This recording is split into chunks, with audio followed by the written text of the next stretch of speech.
नमस्कार दोस्तों, आज हम राजकुमार में लेकर आए हैं 500 फंदे कहानी रक्त प्यासा और मोतुड़ा का आखिरी भाग है, जहाँ पर हमको पता चलेगा कि आखिरकार ये लोग होते कौन थे। इधर शिकारी लड़ पड़ता है, भिड़ जाता है शेर के साथ और शेर को खत्म कर देता है। इसके बाद वहाँ आ पहुँचते हैं मोतुड़ा और उठा के ले जा लेते हैं शिकारी को। इसके बाद इधर बाकी लोग प्लान बनाते हैं कि किस तरह से मोतुड़ा को रोका जाए। फिर भी उन लोगों को समझ में नहीं आता है कि आखिरकार इस प्लानिंग कैसे बनाएंगे। तभी मोतुड़ा आ जाते हैं और उनके आधे साथी को उठा के ले जा लेते हैं। कहाँ ले गए पता नहीं। इधर बाकी साथी लोग परेशान है तो उधर एक भेड़िया पीटर की मंगेतर के ऊपर झपटा मार देता है। पीटर परेशान हो जाता है, उसको मार देता है। इधर परेशान पीटर सबको कहता है कि बस बहुत हुआ।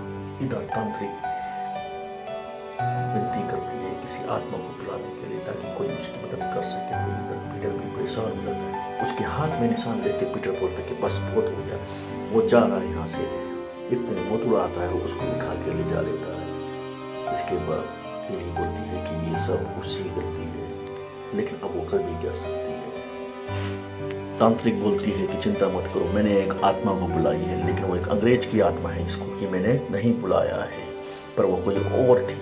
तभी अंग्रेज बोलता है कि हाँ, तुमने किसी और को बुलाया था, पर मैं आ गया हूँ। मैं बताऊंगा कि आखिरी मोतुड़ा कौन थे। ये लोग आज से 150 साल पहले डाकू हुआ करते थे। चौकड़ी देवी मंदिर में लोगों की बलि देके उनको खुश करके वहाँ पर लोगों का खून पीते थे, लोगों को लूटते थे। हमारी फोर्स आके जब इनके पास गई तो इन लोगों ने कत्लेआम मचा दिया। हमारे आदमी को मार के टेंट में ही गाड़ दिया। ये लोग नरभक्षी थे।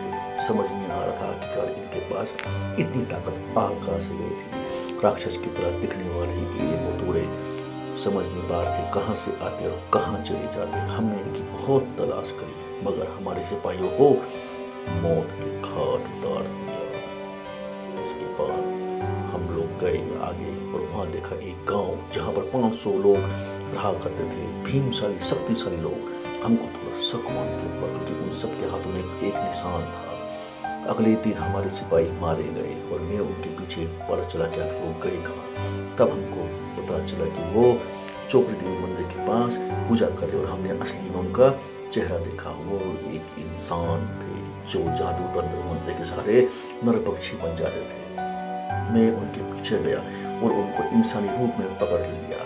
उनके शरीर में भी वही निशान थे, जिनके शरीर में निशान थे उन सबको हमने लटका दिया। ऐसे करते हुए 500 फंदे बना के उन सबको हमने लटका दिया। फिर भी उनकी आत्मा तंग करने लगी थी। तब हमने 3 शिवलिंग बनाए, लेकिन वो 3 शिवलिंग धरती के अंदर गड़ गए और इनकी आत्मा फिर से बाहर आ गई। कैसे करेंगे? मोतुड़ा को रोकना बहुत जरूरी है। उन शिवलिंग को बाहर निकालना है और मोतुड़ा के वंशज को उन तीनों शिवलिंग की पूजा करनी होगी, क्योंकि उन पुजारियों को मोतुड़ा ने मार दिया है। इतना कहते ही वहाँ पर शैतान आ चुके थे। इधर ये लोगों ने उन सभी पेड़ों को आग लगाना शुरू कर दी, जिसमें कि उन 500 आदमियों को लटकाया था। और इधर मोतुड़ा ने हमला कर दिया शिकारियों पे और एक एक करके शिकारियों को मारना शुरू कर दिया।